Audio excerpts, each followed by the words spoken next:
벌써 오늘이 9월 마지막 주일입니다. 벌써 9월이 다 지나가고 있고 이제 10월을 앞두고 있는데요. 이 시간 주님의 말씀 함께 나눌 때에 우리 하나님의 놀라운 은혜가 우리 모두에게 가득한 그런 시간 되기를 간절히 소망합니다. 한 가지 좀 질문을 드리면서 같이 말씀을 좀 시작했으면 좋겠는데요. 여러분들은 잘 참으시는 편입니까? 아니면 잘 못 참으시는 편이십니까? 그러니까 사람마다 물론 이 참는다라는 것의 기준이 다르기 때문에 어떤 사람은 정말 평균보다 더 잘 참지만 나는 잘 못 참는 것 같아 라고 말할 수도 있을 것 같아요. 그러니까 기준이 좀 저마다 다르겠죠. 저는 잘 참는 편이라고 생각을 합니다. 제 기준에서는요.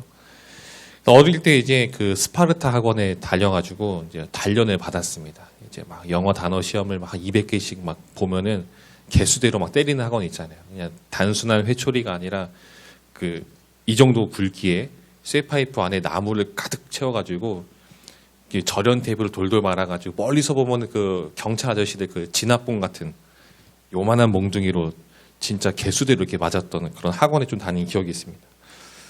이제 왜 다녔는지 모르겠는데 열심히 그게 맞으면서 다녔어요. 손바닥도 맞고 엉덩이도 맞고 허벅지도 맞고 여기 막 허벅지 막 줄가 있어서 체육 시간에 딱 체육복을 벗으면 애들이 막 놀랄 정도로 매일같이 이렇게 멍든 모습으로 그 학원 다니는 친구들은 다 그렇게 다녔었습니다. 그래서 웬만한 고통에는 하도 맞아가지고 좀 약간 무뎌져 있는 상태예요. 그래서 오죽하면은 그 미용실 가면은 막 머리 감겨주는 미용실들 있잖아요. 가면은 또 서비스가 좋아서 막 이렇게 두피 마사지, 지압도 막 하는데 웬만큼 막 이렇게 제 머리를 막 터트리려고 막 이렇게 쥐어짜도 저는 이제 평온한 모습으로 괜찮으세요? 아, 괜찮습니다. 그래서 아무런 표정의 변화 없이 막 이렇게 쥐어짜도 가만히 이렇게 있습니다. 신음소리 하나 안 내고 표정 하나 안 바뀌고 정말 아무 일 없던 것처럼 평온하게 이렇게 잘 누워 있습니다. 그래서 저는 제가 어릴 때부터 이렇게 맷집을 많이 길러왔기 때문에 잘 참는 줄 알았습니다. 웬만한 고통에는 무감각해져 있는 마치 무협지에 보는 금강불개 같은 그런 것처럼 웬만한 고통에는 끄떡하지 않는 잘 참는 줄 알았습니다. 근데 아니었더라고요. 잘 참는 줄 알았는데 정말 참을성이 좀 뛰어나다고 생각했는데 그게 아니라는 것을 깨닫게 되었습니다. 언제 깨닫게 되었냐면은 미운 4살이라는 단어가 괜히 있는 단어가 아니더라고요. 맷집은 단련이 되어 있는데 제 멘탈은 단련이 안 돼 있다는 것이죠. 점점 이제 아이가 커가면서 자기 주장도 조금씩 생겨나기 시작하고 자아가 생겨나면서 이제 막 어린이집에 갈 때도 아침에 엄청 씨름을 합니다. 대부분 이제 엄마가 씨름을 많이 하게 되는데 옷을 입을 때에도 자기가 원하는 옷을 딱 입어야 되고 신발도 자기가 원하는 그 신발을 딱 신어야 되고 그리고 어제 같은 경우는 이제 집에서 이제 음식을 해줄 때에도 원하는 재료를 골라가지고 정말 호사를 누리고 있는 저 친구를 볼 때마다 불쑥불쑥 이렇게 올라올 때가 있어요. 잘 참는 줄 알았는데 잘 못 참더라고요. 그래서 잘 참는 게 아니었구나라는 생각을 최근 들어서 많이 하고 있습니다. 반복적인 그런 모습 속에서 그런 생각을 해봤어요. 만약 하나님께서 좀 불경스럽지만 혹시 나처럼 아주 이런 작은 것에게 막 울컥울컥 하시는 분이라면 어땠을까? 정말 이 잘 참으신 줄 알았는데 잘 못 참으시는 분이면 어떨까? 아니면 영화에 나온 것처럼 브루스 올마이티 나온 것처럼 잠시 하나님께서 휴가를 가시면서 잠시 하나님의 그 일을 나에게 맡겨주신다면 한 일정 기간 동안 맡겨주신다면은 과연 어떻게 될까? 아마 지구상엔 웬만한 사람들 다 없어졌을지도 몰라요. 운전할 때 제 앞에 가로등 차가 있다? 그럼 너 가. 이렇게 딱 사라지고 막 이렇게 무당이 나다 번개가 팍 내리고 막 그런 일들이 일어나지 않을까라는 생각을 해봅니다. 참 다행이지 않습니까? 하나님께서 우리처럼 잘 못 참고 막 울컥하고 막 불쑥불쑥 화가 나시는 그런 분이었다면 정말 너무도 무서움 가운데 우리는 두려움 가운데 살아갔을 텐데 하나님께서는 정말 하나님이 하나님 되심에 세상 감사하고 은혜인 것 같습니다. 왜 이런 이야기를 오늘 서두에 꺼내고 있냐면 오늘 본문에 나타나고 있는 상황이 바로 이런 상황이기 때문이에요. 이제 요나서의 이 짧은 본문 가운데 오늘 4장 말씀까지 왔습니다. 6번째 시간인데요. 1장부터 오늘 읽은 4장까지 쭉 이야기가 진행되는 가운데에 여러분이 만약에 하나님이시라면 어떻겠습니까? 굉장히 많이 참은 거예요. 굉장히 많이 지금 용납하고 정말 저 같으면 어금니를 꽉 깨물고 진짜 그래 그 정도 했으면 충분하다 하면서 이제 좀 작작해라는 그런 말을 했을 텐데 끝까지 하나님은 요나를 용납하시고 그에게 정말 대화로서 어떻게든 그가 하나님의 일을 할 수 있게끔 세워가시는 모습을 볼 수 있지 않습니까? 정말 이 짧은 이 1장부터 4장까지 내용을 보게 되면은 요나가 정말 겪은 이 일들, 여기 기록된 이 사건들은 정말 이 평범한 사람들은 정말 일생에 한번 겪을까 말까 저 놀라운 일들이 계속 가득하잖아요. 그런 놀라운 일들을 정말 1장부터 4장까지 계속 겪어오고 있는데 요나의 모습은 변하지 않습니다. 변한 듯처럼 보였지만 오늘 4장에 보니까 그는 변하지 않았다는 것을 우리는 살펴볼 수가 있습니다. 정말 한결같은 모습으로 하나님의 그런 화를 자꾸 이렇게 테스트하는 것 같은 그런 모습을 지금 보여주고 있습니다. 오늘 본문의 정확한 시간대는 나와 있지 않아요. 오늘 이 4장의 말씀이 정확히 언제 벌어졌는지는 알 수는 없지만 우리가 본문의 내용을 통해서 대략적인 시기를 한번은 우리가 짐작해 볼 수는 있을 것 같아요. 우리 3장 4절 말씀으로 한번 좀 거슬러 가볼까요? 3장 4절 말씀에 이렇게 기록이 되어 있죠. 요나가 그 성읍에 들어가서 하루 동안 다니며 외쳐 이르되 40일이 지나면 니느웨가 무너지리라 하였더니, 자, 하나님께서 니느웨에게 주신 시간 40일이라고 지금 말하고 있습니다. 40일. 니느웨 사람들이 그 기간 동안에 회개하지 않는다면, 하나님께 돌아오지 않는다면은 이제는 그 성읍 가운데 하나님의 심판이 임하게 될 것입니다. 소돔과 고모라가 멸망했던 것처럼 니느웨에도 하나님의 심판이 임함으로 인해서 그 도시의 사람들이, 오히려 그 도시 전체가 다 황폐해야 될 것입니다. 이 메시지를 들은 니느웨 사람들은 왕부터 짐승까지 금식하고 베옷을 입고 회개를 하죠. 지난 시간 살펴보았던 것처럼 이들의 회개는 단순한 회개, 어떤 이 액션만 취하는 것이 아니라 그들의 악한 모든 그 행실을 되바꾸는 180도 달라진 그런 모습을 보이는 놀라운 변화로 일어나게 되었습니다. 그들의 그 모습을 보고 하나님께서 어떤 결정을 하시냐면은 우리 3장 10절 말씀 한번 보시겠습니까? 제가 한번 읽어드릴게요. 하나님이 그들이 행한 것 곧 그 악한 길에서 돌이켜 떠난 것을 보시고 하나님이 뜻을 돌이키사 그들에게 내리라고 말씀하신 재앙을 내리지 아니하시니라. 이들의 회개하는 그런 모습, 단순히 보여지는 면뿐만 아니라 그들이 잘못 행했었던 그런 모든 길에서 다시금 돌이키는 모습을 보였을 때에 하나님께서 뜻을 돌이키시고 그들에게 내리리라고 말씀하신 재앙을 내리지 않겠다. 내가 이 니느웨를 심판하기로 했었지만 이들의 모습을 보고 심판하지 않겠다라고 이렇게 결정을 바꾸시는 모습을 볼 수 있습니다. 40일이 지났습니다. 약속된 40일이 지났는데 아무런 일이 그 니느웨 성 가운데 일어나지 않습니다. 아마 이때서야 성경학자들은 아마 이때쯤 돼서야 요나가 하나님께서 그 성을 심판하지 않기로 결정하셨구나라는 것을 알게 되었다라고 이렇게 좀 추정을 하고 있습니다. 40일이 지나서야 요나는 하나님께서 그 심판하시고 하셨는데 그 뜻을 돌이키셨구나라는 것을 깨닫게 되었습니다. 오늘 본문 1절에 보니까 이 상황을 보고 요나가 이런 반응을 보여요. 매우 싫어하고 성내는 그런 모습을 보이고 있습니다. 왜냐하면 요나는 이날만 기다렸거든요. 40일이 지나서 그 땅 가운데에 어쩌면 소돔과 고모라처럼 유황불이 하늘에서 내려오기도 하고 어쩌면 이 고라 사건처럼 땅이 갈라져 그들을 막 삼키거나 어쩌면 전염병이 돌거나 역병이 돌거나 막 그런 걸로 인해서 이 사람들이 다 죽어서 없어져야 되는데 고요한 거예요. 어쩌면 그냥 평온한 원래 그 니느웨 사람 살아가던 그 모습처럼 아무렇지 않은 그런 모습이 있었다라는 겁니다. 그래서 2절의 내용을 보니까 이렇게 간단하게 설명하면은 이렇게 얘기하는 거예요. 하나님, 내가 이럴 줄 알았어요. 내가 이 말씀을 하나님의 그 메시지를 전했을 때에 이들이 돌이키는 하나님께 그들을 용서하실 것을 하나님이 알았기 때문에 그것을 보기 싫어서 내가 다시스로 도망갔던 것이 아닙니까? 라고 지금 말하고 있습니다. 어쩌면 굉장히 무례한 좀 비꼬는 듯한 그런 뉘앙스가 풍깁니다. 그리고 하나님과의 대화를 일방적으로 끊고 성읍 바깥으로 나가죠. 5절입니다. 우리 5절은 같이 한번 읽어볼까요? 같이 읽겠습니다. 시작. 요나가 성읍에서 나가서 그 성읍 동쪽에 앉아 거기서 자기를 위하여 초막을 짓고 그 성읍에 무슨 일이 아멘. 자, 하나님과 대화를 하던, 그러니까 기도를 통해 대화하던 이 요나는 일방적으로 그 대화를 끊고 성읍 바깥으로 나가서 초막을 짓고 그 성 가운데 혹시라도 무슨 일이 일어나지 않을까라고 구경하려는 그런 자세를 취하고 있습니다. 여러분, 여기에 깔려있는 속마음은 무엇일까요? 요나는 니느웨 사람의 회개를 믿지 않았다라는 것이죠. 40일 동안 그들이 회개했던 그런 모습을 요나는 믿지 않았습니다. 여기 5절에 보면은 성읍 동쪽으로 나갔다라고 기록하고 있지 않습니까? 이 부분을 보면서 성경에는 정말 이 단어, 문구 하나가 그냥 쓰여진 것이 없다라는 생각이 좀 들었는데요. 이 부분도 우리에게 넌지 단서를 주고 있는 거예요. 자, 요나가 다시스로 도망을 쳤을 때 욥바 한 굴을 통해 가지고 지중해를 건너 다시스로 도망가지 않았습니까? 그러니까 여러분들 성경의 어떤 지도를 떠올려 보시면은 이제 이스라엘이 있으면은 이제 서쪽에는 다시스로 도망가고 있는 상황이었어요. 그리고 니느웨는 동쪽에 있는 도시죠. 북동쪽에 있는 도시.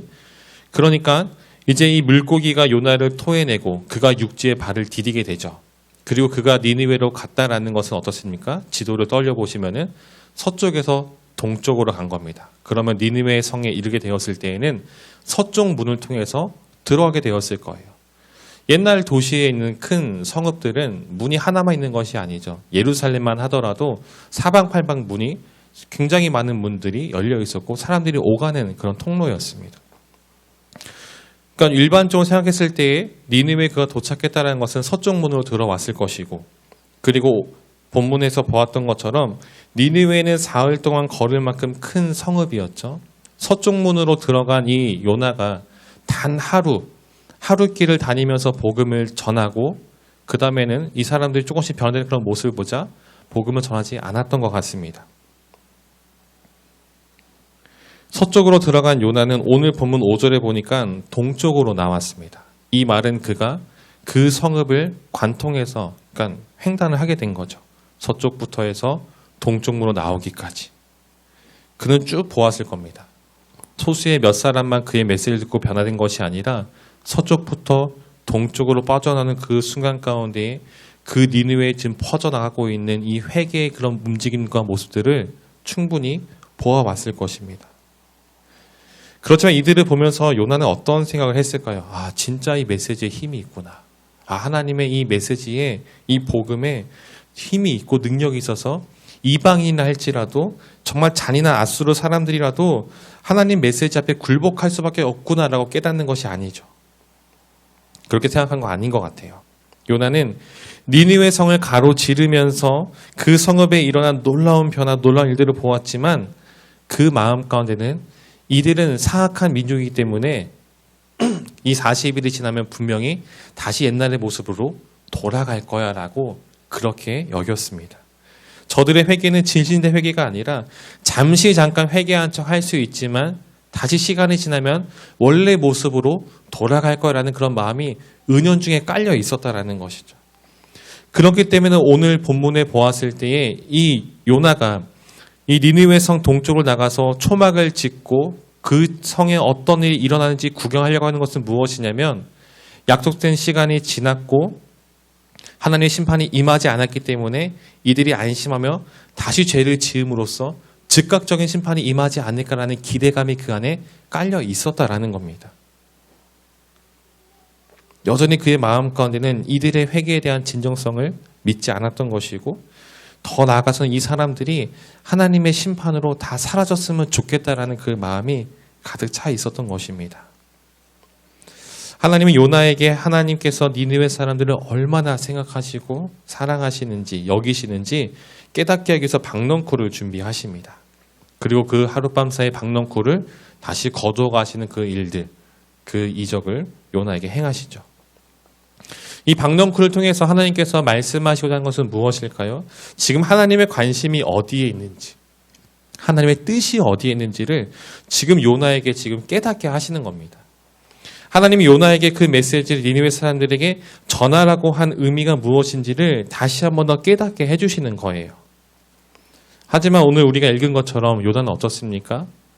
이 박넝쿨의 사건을 경험했음에도 불구하고 여전히 그가 성내는 것이 합당하다라는 것이, 그것이 죽기까지라도 옳다라고 지금 말하면서 끝까지 버티는 모습을 보여주고 있습니다. 그리고 오늘 요나서의 이야기는 4장 11절로 이렇게 마무리가 되고 있습니다. 뭔가 열린 결말처럼 그 뒤의 내용이 어떻게 되었을지 궁금하긴 하지만 사실 그 뒤의 내용은 중요하지 않습니다. 그가 하나님의 그 말씀을 듣고 나서 깨달음을 얻고 돌이켰는지 아니면 끝까지 꽁에 있는 상태로 고국으로 돌아가서 다시 그냥 그 삶을 살았을지 성경은 기록하고 있지 않습니다. 그것이 중요하지 않기 때문에 성경 기록하고 있지 않죠. 요나가 어떤 반응을 보였느냐가 중요한 것이 아니라 하나님께서 오늘 요나에게 그리고 오늘 우리에게 하시고자 하는 그 말씀이 더 중요합니다. 그리고 요나서 4장을 보게 되면은 하나님께서 원하시는 바, 말씀하시고자 하는 바가 무엇인지 이미 명확하게 나와 있습니다. 저는 오늘 4장을 묵상하면서 눈에 띄는 것이 있었는데요. 그것은 하나님 앞에 이 요나가 불평하는 장면입니다. 3절 말씀 같이 한번 읽겠습니다. 우리 4장 3절 말씀 같이 읽겠습니다. 시작. 여호와여 원하건대 이제 내 생명을 거두어 가소서. 사는 것보다 죽는 것이 내게 나음이니이다 하니. 아멘. 내 생명을 거두소서. 사는 것보다 차라리 죽는 게 더 낫겠습니다. 그런데 이 말이 오늘 본문 여러분을 같이 읽었잖아요. 한 번 더 나오고 있습니다. 8절 말씀도 한번 같이 한번 읽어볼까요? 8절입니다. 시작. 해가 뜰 때에 하나님이 뜨거운 동풍을 예비하셨고 해는 요나의 머리에 쪼임에 요나가 혼미하여 스스로 죽기를 구하여 이르되 사는 것보다 죽는 것이 내게 나으니이다 하니라. 아멘. 똑같은 말이 반복되고 있죠. 사는 것보다 죽는 것이 내게 나으니이다. 낫습니다. 요나는 2번이나 똑같은 말을 반복하고 있습니다. 특이한 것은 요나가 이렇게 똑같은 말로 이렇게 하나님께 불평을 토로하고 있는데 하나님께서 어떻게 답하십니까? 4절 말씀 이렇게 말씀하세요. 여호와께서 이르시되 내가 성내는 것이 옳으냐 하시니라. 요나가 하나님 내가 사는 것보다 죽는 것이 더 낫습니다 라고 말하면서 이것은 정말 이렇게 하나님 저 이제 그냥 그만 살고 싶어요 라고 한 것이 아니라 내가 저 꼴을 차라리 죽는 게 낫습니다. 나를 죽이세요 라고 이렇게 열정적으로 격정적으로 지금 이렇게 막 하나님께 싸우듯이 지금 하고 있는 거예요. 그 말간에 하나님께서 하시는 말씀은 내가 성내는 것이 옳으냐라고 말씀하십니다. 9절에서도 이렇게 말씀하십니다. 하나님이 요나에게 이르시되 내가 이 박넝쿨로 말미암아 성내는 것이 어찌 옳으냐 하시니 그가 대답하되 내가 성내어 죽기까지 할지라도 옳으니이다 하니라. 2번째로 요나가 똑같이 내가 사는 것보다 죽는 것이 낫습니다라고 말했을 때에도 그렇게 불평할 때에도 하나님은 동일하게 답하십니다. 내가 성내는 것이 옳으냐. 여러분 똑같은 문답이 반복되고 있습니다. 사는 것보다 죽는 것이 낫습니다. 내가 성내는 것이 옳으냐. 여러분 이 두 문답을 보게 되면요. 오늘 이 대화를 하고 있는 하나님과 요나 이 서로의 관심사가 어디에 있는지 왜 이 요나에서 갈등이 계속해서 1장부터 4장까지 일어나고 있는지 여러분 우리가 보이게 되는 것 같아요. 먼저 요나가 처음 사는 것보다 죽는 것이 낫다라고 말한 이유는 무엇이냐면 40일이 지난 대로 니느웨 가운데에 아무런 일이 일어나지 않았기 때문입니다. 그리고 다시 한 번 더 그가 죽는 것이 사는 것보다 낫다라고 말한 이유는 그에게 뜨거운 햇볕을 막아주는 박넝쿨이 사라졌기 때문입니다. 두 가지 일을 겪으면서 요나는 하나님께 이렇게 말하고 있는 거예요. 죽는 것이 낫다. 내 생명을 거두어 주옵소서. 이 두 사건에 비롯되어 있는 이 요나의 불평 가운데는 지금 요나의 관심사가 어디 있는지를 보여주고 있습니다. 요나의 관심 첫 번째는 바로 니느웨가 멸망당하는 것이죠. 그 민족이 없어지는 거예요. 여러분 니느웨는 북이스라엘의 원수이죠. 북이스라엘만의 원수가 아니에요. 그 주변에 이 니느웨에게 점령당한 모든 사람들, 모든 나라들, 모든 민족의 원수가 바로 이 아수르, 니느웨입니다. 주변 모든 나라들에게 있어서 이 니느웨, 아수르의 존재는 없어져야 할 나라, 제발 좀 살았으면 좋겠다라고 싶은 바로 그런 상대들입니다. 결코 용납할 수 없네. 그런데 그런 그들이 멸망을 당하는 것이 아니라 도리어 하나님께 구원을 받는다라는 것은 그들의 생명이 당장의 40일 뒤에 없어지는 것이 아니라 연장된다라는 것은 차라리 그 꼴을 보느니 그냥 내가 죽는 것이 낫다라고 지금 말하고 있는 거예요. 두 번째 요나의 관심은 어디에 있습니까? 박넝쿨에 있죠. 저희도 잠깐 언급한 적이 있지만 제가 이제 신대원, 신학대학원 3학년 여름방학 때 이스라엘 한번 다녀온 적이 있습니다. 7월 달에 여름방학 때 다녀왔었는데요. 보통 이제 이스라엘을 가게 되면은 이제 구약 성지순례라고 하면은 뭐 이집트, 이스라엘, 요르단 이렇게 가게 되는데 그 전년도에 2014년도에 그 성지순례에 간 그 버스 이집트에서 폭탄 테러가 일어나가지고 우리나라 국민들이 죽고 다치는 일이 있어서 이집트가 이제 그 맡기게 됐습니다. 루트가. 그래서 이스라엘, 요르단 가면 되겠다 싶었는데 2015년도 제가 갔던 그 해 요르단에서 메르스가 터져가지고 또 요르단도 이제 맡기게 되었어요. 그래서 한 10박 11일 동안 이스라엘만 온전히 이렇게 좀 다니고 왔었는데요. 그래서 이제 좀 더 깊이 이스라엘을 좀 보고 온 그런 시간을 좀 경험을 했습니다. 7월 달에 이스라엘 가니까 굉장히 더웠습니다. 그 관광버스 한 대로 해서 이제 팀이 같이 움직이는데 버스 안에 보시면 이제 그 안에 그 냉장고 있잖아요. 그 안에 항상 생수가 가득 차 있습니다. 그러니까 땀도 많이 흘리고 더우니까 물을 진짜 하루에 그 500ml 생수를 막 4병 이상씩 마시는데도 다들 이렇게 먹는데도 화장실을 한 번도 안 갑니다. 그만큼 이제 땀으로 배출을 해가지고 그럴 정도로 굉장히 뜨거운 그런 기억이 나는데요. 건기이기 때문에 이 비가 오지 않는 또 매우 뜨거운 이 중동의 그 날씨 속에서 신기한 것은 그늘만 들어가면은 굉장히 시원한 거예요. 습도가 낮으니까 그늘만 가면은 굉장히 시원한데 하지만 이제 어디를 걷거나 어떤 것을 보기 위해서 햇볕에 노출되어 있는 그 시간에는 굉장히 더운 다들 막 땀을 뻘뻘 흘린 그런 기억이 있습니다. 그래서 햇볕 아래에 서 있으면 땀도 나고 쉽게 지치는데 그늘에만 들어가면은 다들 자연스럽게 좀 살 것 같다라는 그런 말을 이렇게 했던 것 같습니다. 지금 요나의 상황은 어떤 상황입니까?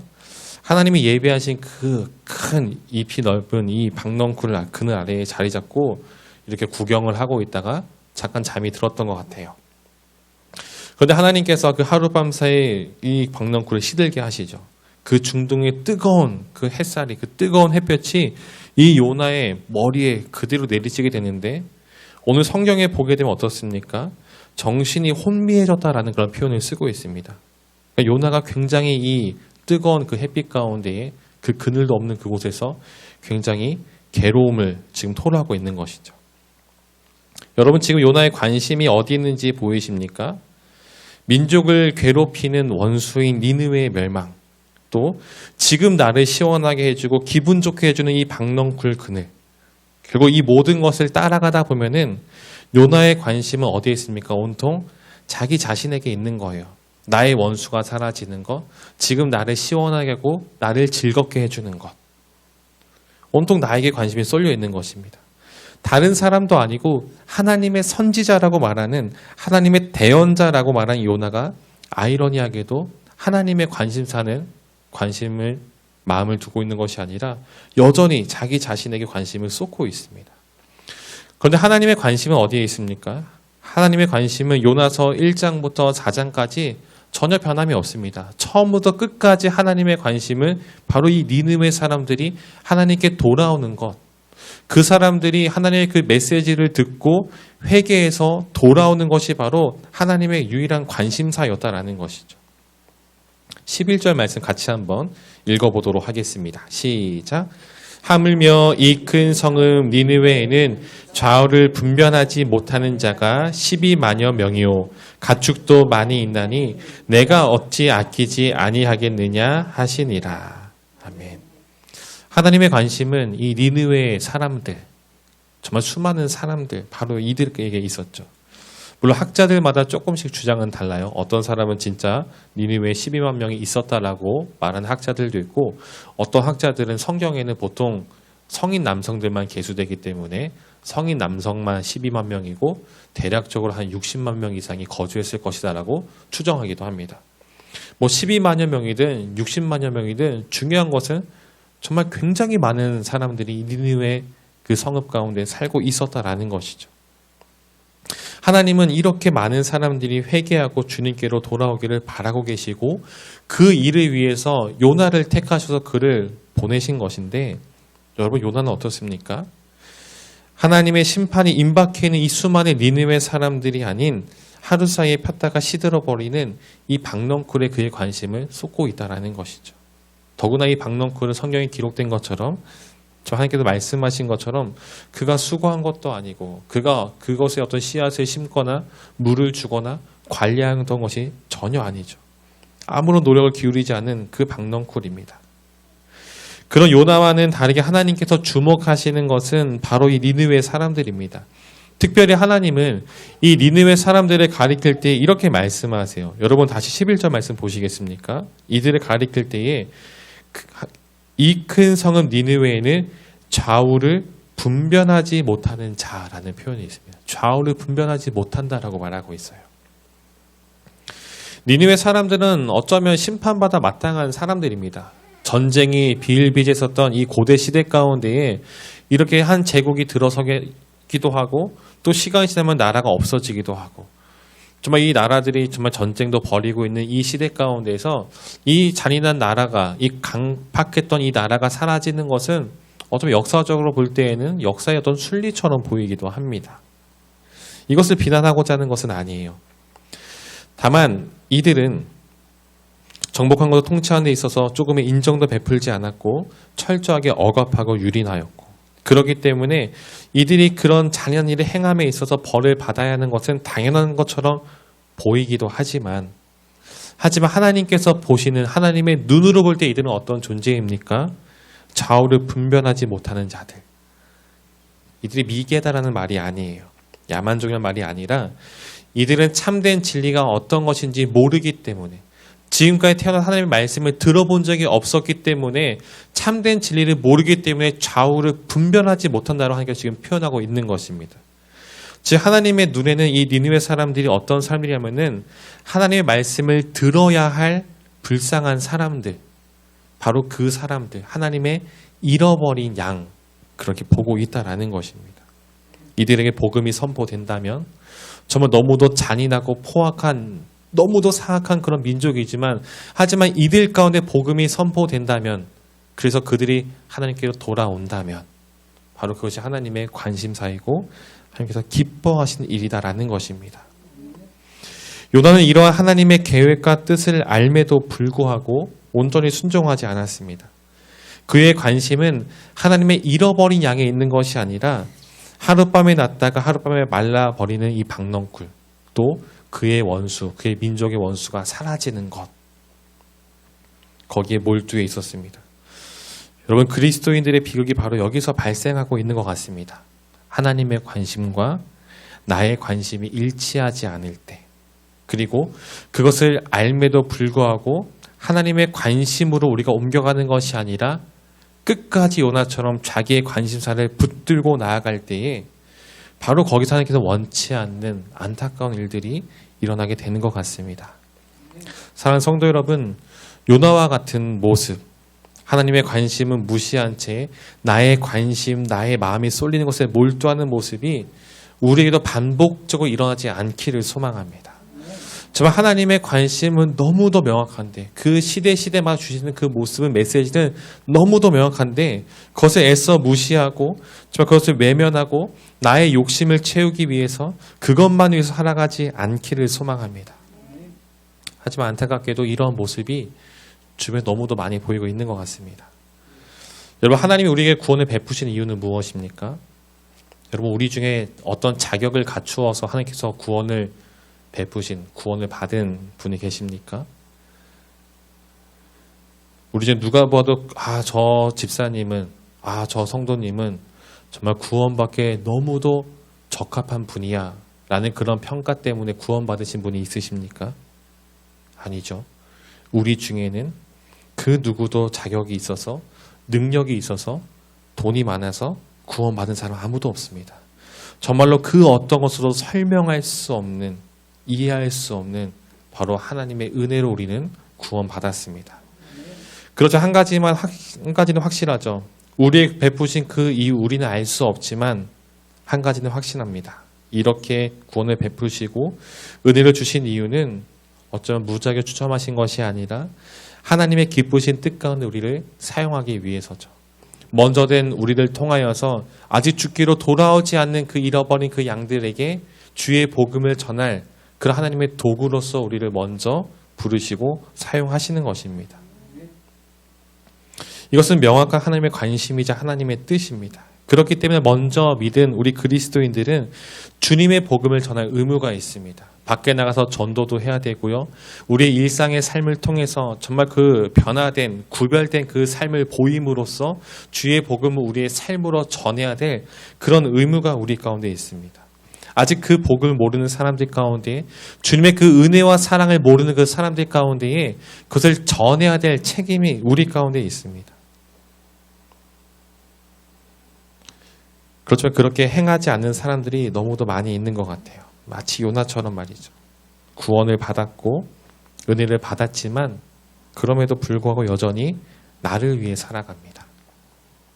기도도 마찬가지죠. 나를 위해서만 기도해요. 나와 관련된 사람들만 위해 기도하고 나와 관련된 일들을 위해서만 기도합니다. 그 믿음의 이 지경, 믿음의 바운더리가 바로 코앞에밖에 미치지 않는 것. 너무도 안타까운 모습이죠. 하나님의 관심은 너무도 명확한데 하지만 그 관심을 외면한 채 나의 관심사만 가지고 그렇게 행하는 그런 모습들이 너무도 많이 있습니다. 오늘 요나서의 마지막 시간 하나님께서 그리고 오늘 이 본문이 우리에게 이렇게 묻고 있습니다. 지금 내가 옳으냐? 내가 성내는 것이 옳으냐? 내가 그렇게 살아가는 것이 옳으냐? 내가 그렇게 기도하는 것이 옳으냐? 네가 지금 그 자리에 있는 것이 옳으냐? 라고 하나님은 오늘 말씀은 우리에게 묻고 있습니다. 여러분 그 말씀 가운데 어떻게 대답하시겠습니까? 하나님, 제가 하나님의 관심사에 제가 똑같이 반응하고 움직이고 있습니다. 라고 대답하시겠습니까? 아니면 요나처럼 그것은 됐고요. 지금 내 관심 이것을 해결해 주세요. 나의 관심사 하나님 아시잖아요. 이것을 먼저 해결해 주세요. 그 자리에 머물러 있지 않기를 소망합니다. 우리의 관심이 나의 관심에 머물러 있지 않기를 소망합니다. 나를 넘어서 더 크고 위대한 하나님의 관심, 정말 하나님의 그 뜻, 우리를 부르시고 세우신 그 하나님의 그 뜻이 우리를 통하여서 우리 제주 그린교회를 통하여서 정말로 하나님의 나라와 그 일을 구하는 그런 모습이 우리 안에 있기를 간절히 소망합니다. 우리의 삶이 이 땅에서 한 번 살아가는 우리의 이 삶이 정말로 평범하게 교회 다니지 않는 그런 사람들처럼 나를 위해서 아등바등 살아가는 것이 아니라 한 번뿐인 이 인생 가운데 이 삶 가운데에 하나님의 놀라운 일들 가운데 우리가 동참함으로 인해서 좀 죄송한 표현이지만 나중에 천국 가서 할 말이 있지 않겠습니까? 이 땅에 살아갈 때에 그래도 우리가 주변의 복음화를 위해서 제주의 복음화를 위해서 이렇게 애쓰고 왔습니다라고 하나님께 고백할 수 있지 않겠습니까? 그런 모습이 우리 안에 있기를 간절히 소망합니다. 우리의 관심에서 넘어서서 그것을 뛰어넘어서 하나님의 관심으로 나아가는 그런 모습이 우리 안에 있기를 주님의 이름으로 간절히 축원드립니다.